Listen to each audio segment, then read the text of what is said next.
انگشت 60 سمت چپ 10 مرتبه محکم فشار بدی رنگش کبود بشه. این فشار بالا رو میاره پایین. انگشت 60 سمت راست فشار بدی، فشار پایین رو 6 7 رو میبره، روی 12 13 خطر رو رفع میکنه. با گودی کف پا، وسط پا گوده، گلبه سنگی به اندازه تخم‌مرغ یا گردوی بزرگا 40 دقیقه صبح 40 دقیقه شب اینطوری لگد کنی ایستاده، این دیابت 500 رو میاره زیر 100. حتی دیابت هایی که انسولین حریفش نمیشه.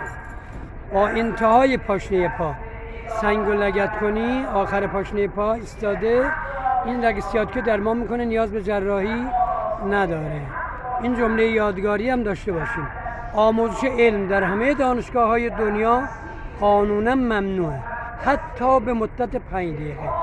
با این روش یهودی‌ها کنترل 8 میلیارد مسلمان و مسیحی، بودایی، برهمنی، سرخسی در اختیار دارن و کمتر از 100 خانواده یهودی به همه حاکمه.